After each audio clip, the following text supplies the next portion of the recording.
अस्सलाम वालेकुम, this is Pakistan defence analysis. और आज की वीडियो में हम चाइनीज J-10 की डेवलपमेंट के बारे में बात करेंगे और इस चीज़ को डिस्कस करेंगे कि इसमें इजरायली मेड IAI लावी का क्या रोल था। क्या दोनों फाइटर जेट एक दूसरे की एग्जैक्टली मैच हैं? क्या J-10 असल में IAI लावी की कॉपी है? और अगर इसराइल ने 1986 में J-10 जितना केपेबल फाइटर जेट बना लिया था तो इसे इसराइल एयरफोर्स ने कभी खुद इस्तेमाल क्यों नहीं किया? ये सब और बहुत कुछ। तो चलिए शुरू करते हैं।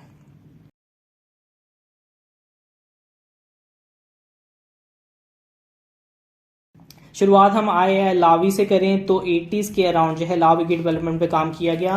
लावी एक हिब्रू लफ्ज़ है जिसका मतलब शेर होता है, या इसे जवान शेर भी कहा जा सकता है। एनीवेज इसराइल का ये प्लान था कि इन लावीज़ के ज़रिए उनकी नशर और किफिर जैसे फाइटर तैयारों को रिप्लेस किया जाएगा, और ये लावी जो है ग्राउंड स्ट्राइकिंग और एक्सपोर्ट पोटेंशियल को ध्यान में रख के बनाया जा रहा था। हालांकि शुरुआत में इसके कॉन्सेप्ट्स में और इसकी आउटलाइनिंग में थोड़ी सी कन्फ्यूजन उनके हलकों में मौजूद थी, चूँकि ये इजरायली गवर्नमेंट ने ख़ास तौर पे ख़ास रिक्वायरमेंट्स के तहत इसकी तैयारी का हुक्म नहीं दिया था, बल्कि इजरायली एरोस्पेस इंडस्ट्रीज ने मिलिट्री रिक्वायरमेंट्स के तहत इस पर काम शुरू किया था। और किफिर और नशर जैसे फाइटर तैयारों की ज़रूरियात जो है मुस्तकबिल में ख़त्म होने के मद्देनज़र इस पर काम किया गया था। और इवेंचुअली जब इजरायली गवर्नमेंट ने इस प्रोजेक्ट को अंडरटेक किया तब इसकी आउटलाइनिंग और इसके कॉन्सेप्ट्स के हवाले से डिस्कशन की गई थी।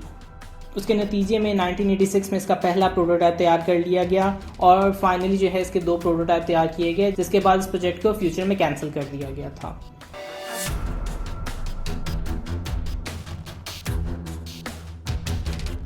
J-10 फाइटर जेट की बात करें तो 1981 में J-10 के पहले ट्रेसेस जा मिलते हैं, लेकिन एक्चुअली J-10 जो है उस पर प्रॉपर काम 1986 के पास जाकर हुआ।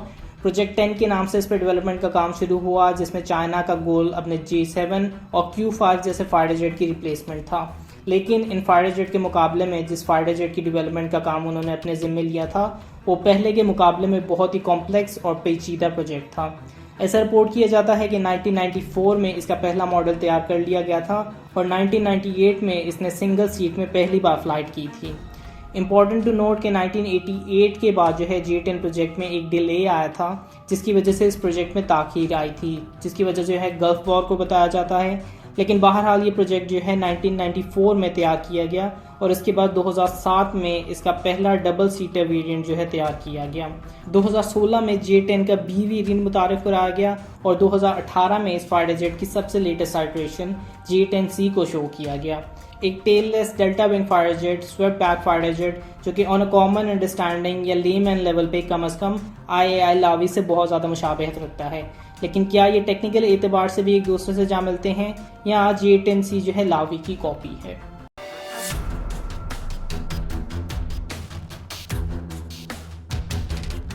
नाउ लावी फाइटर जेट की रिजेक्शन में एक से ज़्यादा फैक्टर्स ने अपना रोल प्ले किया था। 86 के लिहाज से ये एक नहायत ही वसी प्रोजेक्ट होने वाला था। इसकी प्रोजेक्ट कॉस्ट जो है अपने वक्त के लिहाज से बहुत ज़्यादा होने वाली थी, जिसे पब्लिक में एक्सेप्ट नहीं किया जा रहा था। लावी की टाइमलाइन में US का इसराइल पे प्रेशर था कि वो इस फाइटर जेट की डेवलपमेंट पे काम बंद करे, और द फैक्ट कि उस वक्त पे F-16 जो कि सबसे एडवांस फाइटर जेट था उसके हक में जो है लावी को रिजेक्ट कर दिया गया था।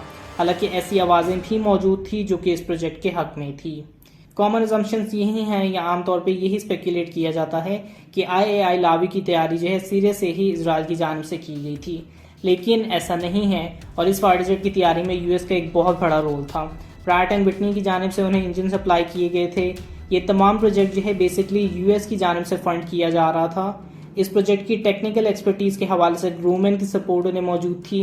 तो वाइल ये सोचने में बहुत बेहतर लगता है कि ये तमाम काम इसराइल का इंडिजिनस काम था, लेकिन इसमें यूनाइटेड स्टेट्स का बहुत बड़ा किरदार था।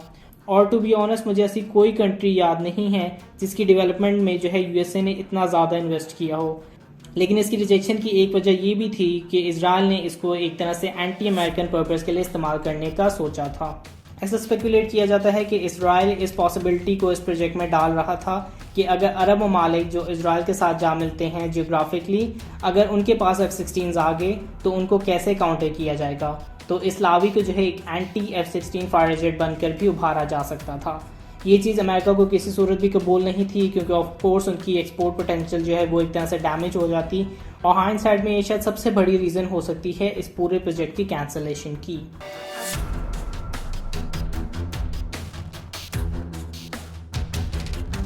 नाउ इस बात में कोई शक नहीं है कि चाइनीज़ डेलीगेशंस जो हैं वो दर हकीकत इसराइल का विजिट इसी मकसद से कर चुके हैं।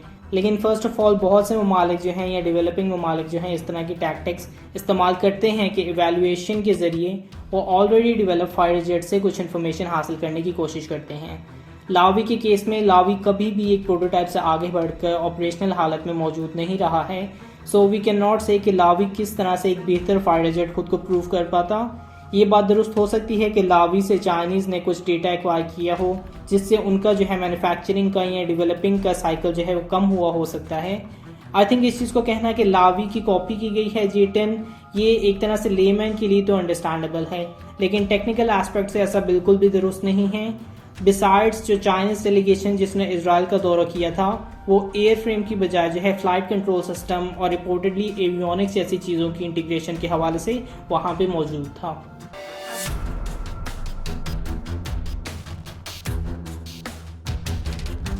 जहाँ बात टेक्निकल पर्सपेक्टिव की आती है तो टेक्निकल एतबार से इस लावी वर्सेस J10 में बहुत से डिफरेंस निकाले जा सकते हैं। अगेन मैं ये नहीं कह रहा कि लावी से जो है J10 में सिमिलैरिटीज़ मौजूद नहीं हैं, लेकिन नंबर 1 बहुत से फाइटर जेट्स की जो है वो लावी से सिमिलैरिटीज़ देखी जा सकती हैं। दूसरा ये कि मुमकिन है कि लावी के साथ उसकी ममासलत हो, लेकिन किसी सूरत भी इसको लावी का रेप्लिका या कॉपी नहीं कहा जा सकता। J10 फाइटर जेट जो है वो साइज़ में लावी से बहुत बड़ा है। इसके नतीजे में इसमें एक बड़ा इंजन लगाया गया हुआ है।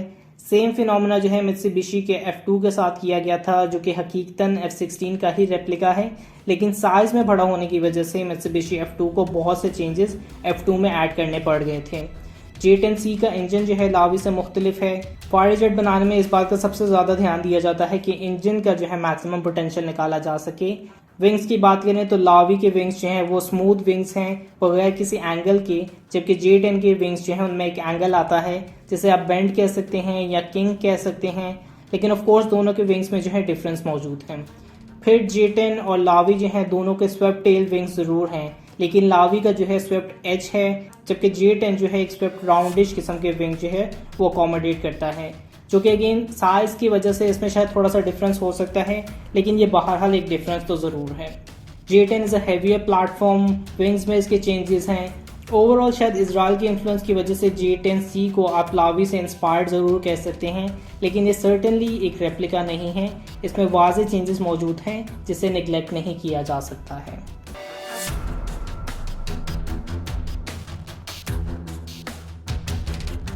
Lastly it is important to know कि लावी या J10 से पहले जो है चाइना ने J9 फाइटर जेट के कॉन्सेप्ट्स भी फिगर आउट कर लिए थे, जिनमें वाज़ेह तौर पे J10 की तरह के कॉन्सेप्ट्स मौजूद हैं। आई डोंट थिंक कि एक मुकम्मल ऑपरेशनल फाइटर जेट को जो कि ऑलमोस्ट 13 से 14 साल से सर्विस प्लेटफॉर्म के तौर पे इस्तेमाल किया जा रहा है, उसको एक ऐसे प्लेटफॉर्म से कंपेयर अभी करना चाहिए जो कि ऑपरेशनल हालत में कभी मौजूद ही नहीं रहा है। दोनों में डिफरेंसेस ज़रूर मौजूद हैं, लेकिन इस चीज़ को भी डिनाई नहीं किया जा सकता कि J10 फाइटर जेट में जो है इसराइल के लावी फाइटर जेट की कुछ ना कुछ इनपुट ज़रूर मौजूद है। बट आज के लिए इतना ही। Let me know what you think in the comments, like the video, subscribe. तब तक के लिए पीस आउट, पाकिस्तान जिंदाबाद। लाइक दिस वीडियो, सब्सक्राइब, और अगर आपको कोई फीडबैक है तो कमेंट बॉक्स में डालिए। तब तक के लिए पीस आउट, पाकिस्तान जिंदाबाद।